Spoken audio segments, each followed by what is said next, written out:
From a stock perspective, what did you like about yesterday? Because I saw humility from Apple, pricing at $499 for TV Plus. I thought it was going to be a terrible deal if it was at $999, but $499, okay. And then the pricing on the iPhone, I mean, that was lower than a lot of people expected. Why, though, does that cause you to take your price target higher? You think volumes are going to be better? Yeah, no, John, look, I think the most important takeaway from yesterday's event that I attended in California was that Apple has shown an ability to be tactical and understand the market dynamics. Last year, it faced a lot of criticism about the fact that they priced the iPhone too high. And you really got like these pro models and a broader segmentation of the product portfolio. But this year, what they have shown is that they can be tactical. So for instance, on the iPhone at the very low end, you've got the iPhone 8, which is a very capable phone, being offered at $449. That is a price band where Apple only has like sub 30% market share compared to an overall market share at the high end, which is close to 80%. So they're seeing opportunities. Let's say Huawei is facing some challenges out in Europe. This can be a tactical move to address some of those gaps. And it knows that the product portfolio is quite price sensitive. So from that perspective, I think pricing and a willingness to sort of move pricing in a way that it can be tactical and take market share, but at the same time, keeping the price umbrella still very, very rock solid. I mean, the high-end models are very much at the price points that they were last year as well. So pricing on the product side is one of the bigger takeaways. The second is on the services side. This is a long game.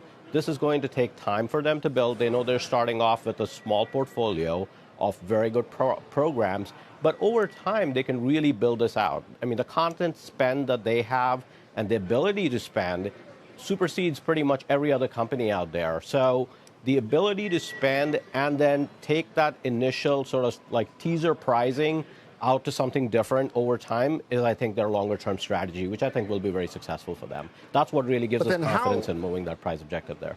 How do you model the profitability or lack thereof in the foreseeable future of the services business, taking both TV Plus and Arcade then? Because TV Plus, they're only launching with 9 shows. Sure, they're spending a lot, but I imagine it takes you a long time at $5 a month for a family plan to reach anything near profitability. Or are you factoring in higher retention, which is already high in Apple's base, off of people who are going to be watching and playing this content?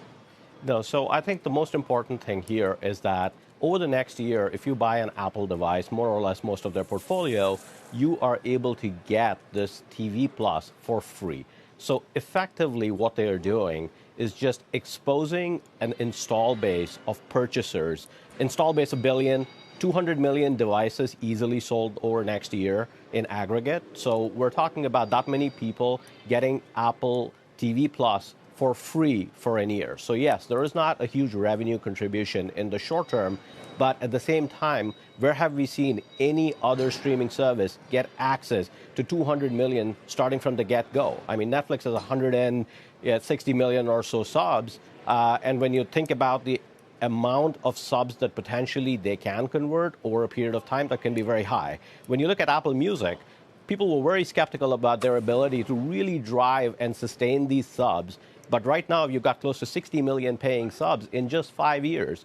And they're launching with 9 shows, but Netflix launched original content 5 years ago with only 13 shows. And Apple spends $60 billion in buybacks, which is a massive number that they can convert towards this.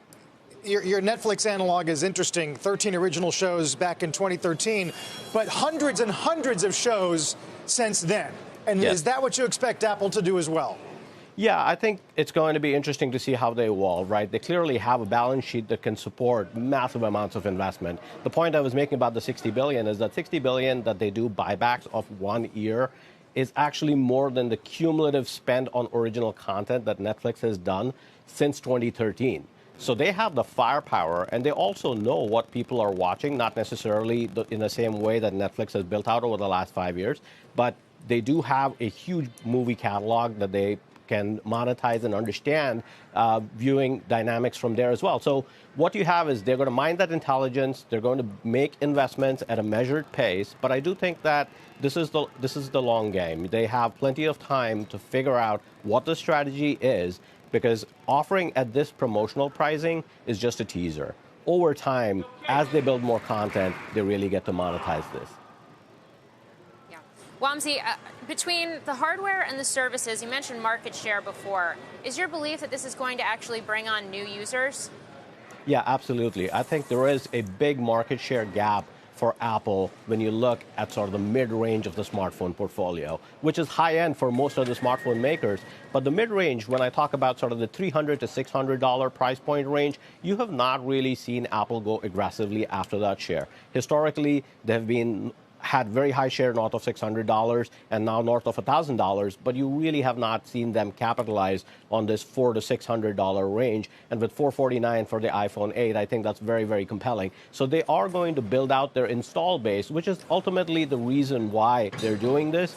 As you convert more and more Android users coming into the Apple ecosystem, then you have even a larger install base to monetize your global services footprint. So this is just sort of another step to solidify that install base and ensure that that continues to grow, which is the biggest risk in my mind for Apple, is really if that install base starts to turn the other way. But there is absolutely no indication they're solidifying that even more with all the new products and services.